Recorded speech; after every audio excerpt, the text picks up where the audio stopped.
It just so happens that my partner is Iranian, and she won't stop talking about this stuff.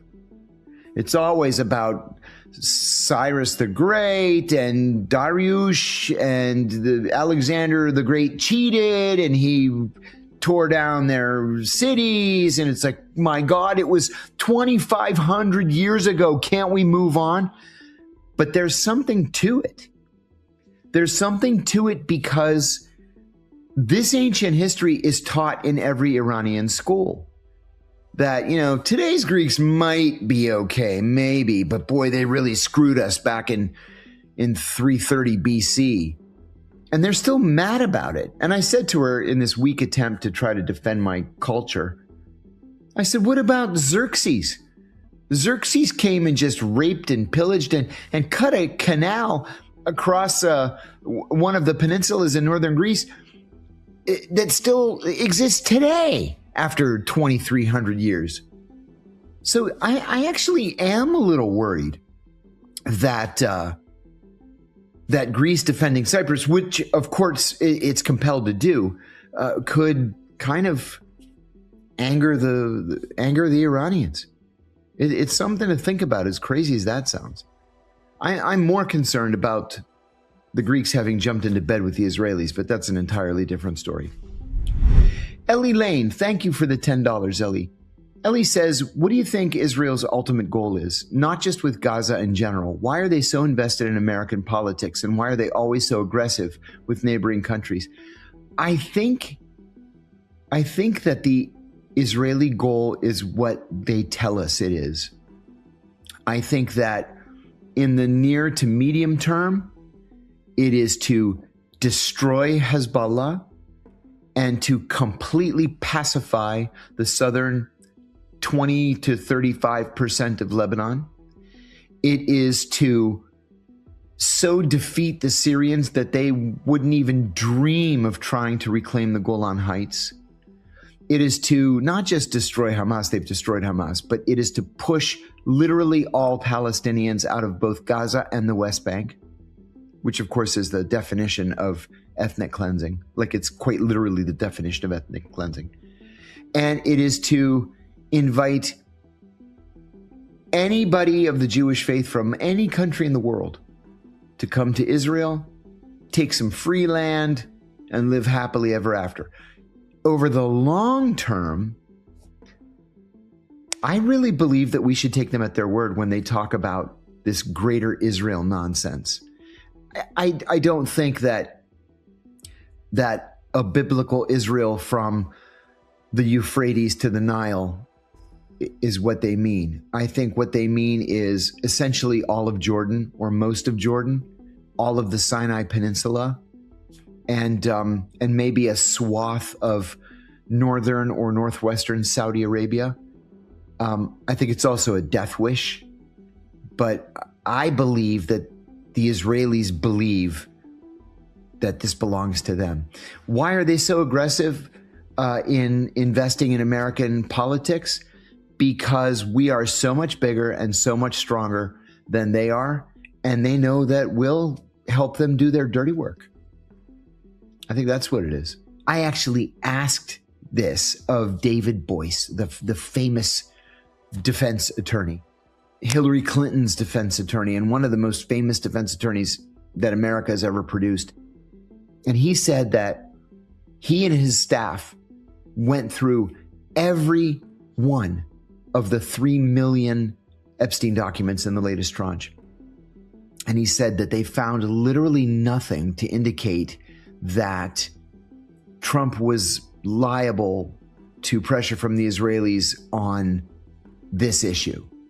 That Trump ended his relationship with Epstein before things really got out of hand.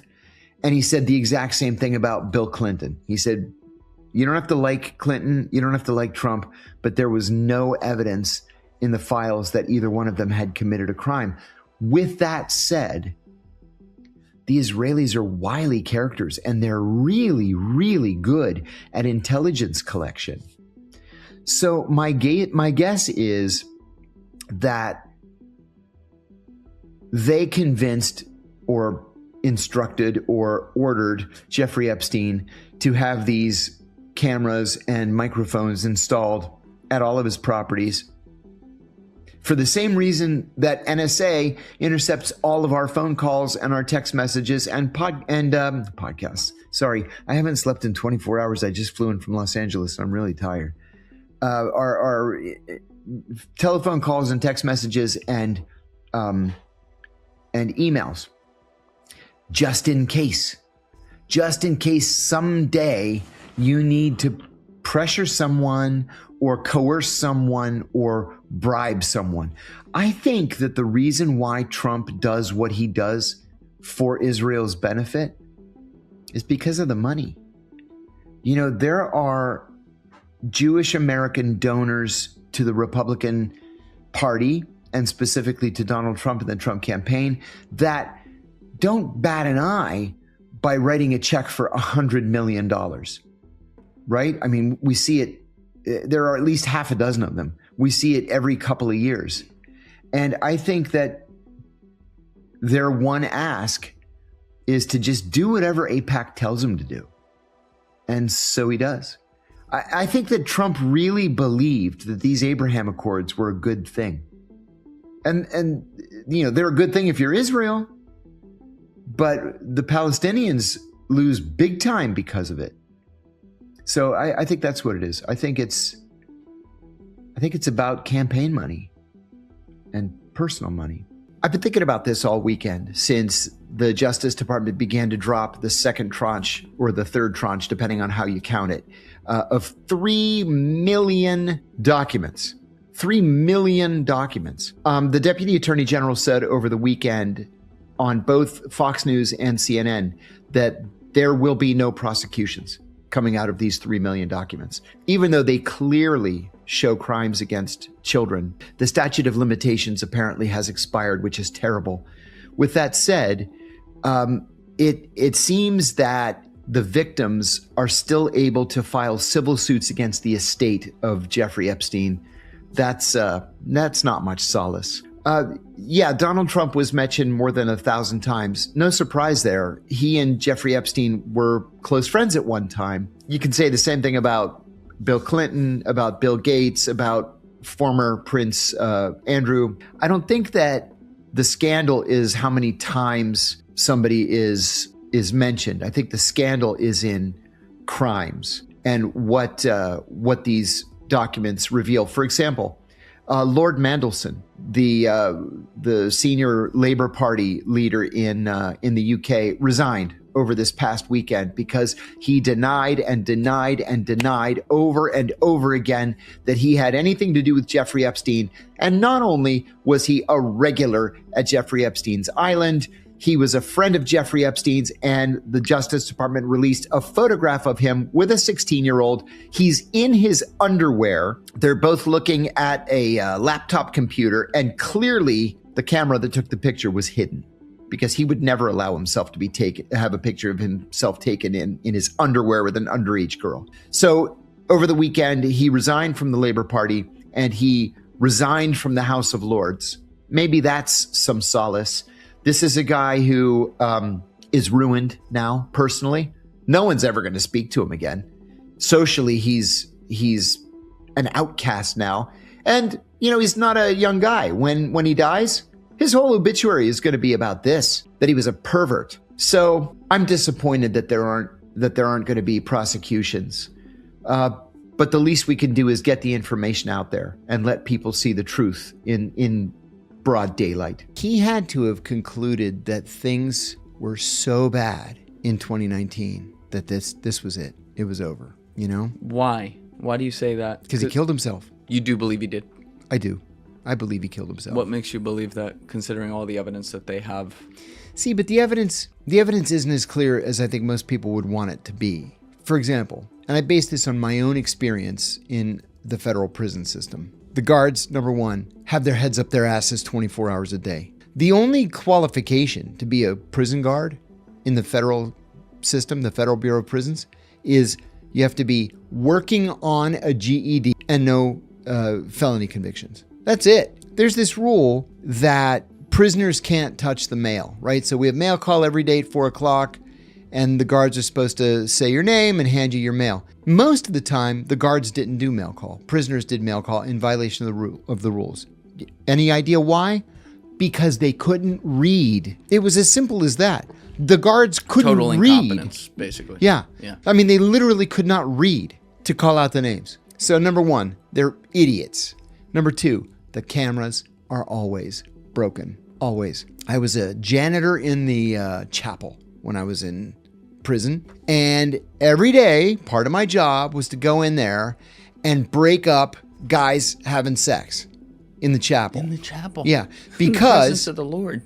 that's what I said. You guys, this is God's house, for heaven's sake. What are you going to do? But the reason they would all be having sex in the chapel is because they knew that the cameras didn't work. None of the cameras. The guards are supposed to be doing their rounds every 15 minutes, or if there's a suicide watch situation going on, every 8 minutes. And with Epstein, it was like 2 hours before they finally made their rounds. Why? Because number one, they're either jacking off in the guard booth, which happens all the friggin' time, or they're sound asleep in the guard booth, or they're on the phone with their girlfriends, or they're surfing the internet. So no, they don't make the rounds. And then people are like, oh, but there's a glitch, there's this 1 second glitch. Yeah, because every night the cameras reset themselves.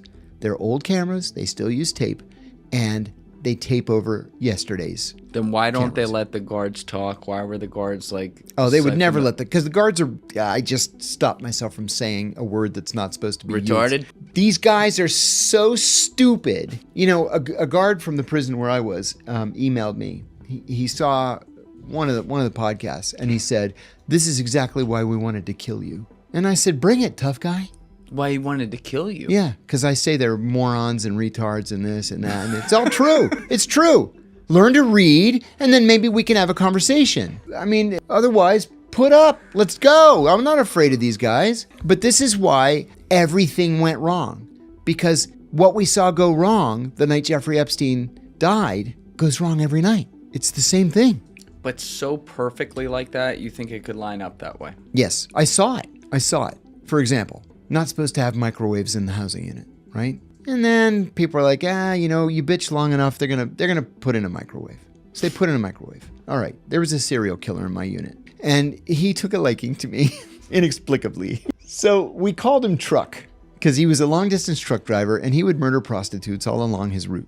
And he got caught. So he would be like, "Hey, John," he had these like rotten black little nubs for teeth. "Hey, John, I saved you a seat in the TV room. Watch the Steelers game." I'm like, "Thanks, Truck." Or, "Hey, there's a new classic rock station. I know you like classic rock. It's 1600 AM. Thank you, Truck." Truck hated pedophiles. Hated them. Fully a third of the prison is pedophiles. Because remember, they're all at the low security level. Right. So there's like this rule in prison. No pedophiles are allowed in the TV room, and pedophiles aren't even allowed in their own room unless it's to sleep. Okay? So if you're a pedophile and it's the middle of the day, get the fuck out of the room. Well, there's a pedophile in his room, and the guy's like, blah, blah, blah, blah, blah, blah. He won't stop talking. Well, another thing is pedophiles aren't allowed to have any visitors in their rooms. You can't have another pedophile because they're going to talk about pedophilia, which is what they do. They relive their crimes every single day. They can't help themselves. So this pedophile is just yapping away, and Truck is getting angrier and angrier and angrier.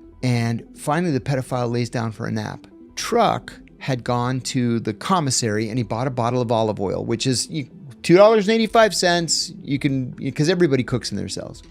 Plastic or glass? Plastic. So he pours the olive oil into a bowl and he microwaves it so it's boiling. Like literally it's bubbling, boiling, scalding oil. And he pours it on the pedophile's face while he's sleeping. And the scream, I'll never forget the scream. And his skin is just like dropping off of his skull. And the pedophile got medevaced to Pittsburgh. They landed a helicopter in the yard and medevaced him to Pittsburgh. Truck got another 10 years onto the 40 he was already doing for being a serial killer. He was only doing 40 as a serial killer? I know, right? He had a great lawyer. Yeah, he did. But the point is that there are rules for everything. and nobody pays any attention to them, and nothing works the way it's supposed to. Then why does the Justice Department come out and say things like, oh, here's all the evidence, and then they show that they didn't put all the evidence out? And I'm just talking about like that. Well, then that proves my point, because people are idiots at every single level. It doesn't matter if you went to Harvard Law School, you can still be an idiot. Right. And another thing too, this is a lesson that government officials, especially senior government officials, just cannot learn. And it is that the cover-up of the crime is always worse than the crime. Oh, yeah. Always. You know, a lie begets 10 more lies, begets 100 more lies. Yeah. Yep. And Richard Nixon didn't resign because of Watergate. Richard Nixon resigned because of the cover-up of Watergate. I think it's the same situation here. All right, well, let me flip it around on you. I have always thought, still do think, that Jeffrey Epstein is dead. And I feel pretty comfortable with that. I spoke to his brother recently. I said, is he dead? And he's like, he's dead. I identified the body. I'm just saying. I spoke to OJ. I didn't speak to him, but he said he didn't do it. You know what I mean? He identified the body. He said, I think he was murdered. And that's a debate, that he wanted to have with me. But he said, yeah, he's dead. I identified his body. I took it to the crematorium.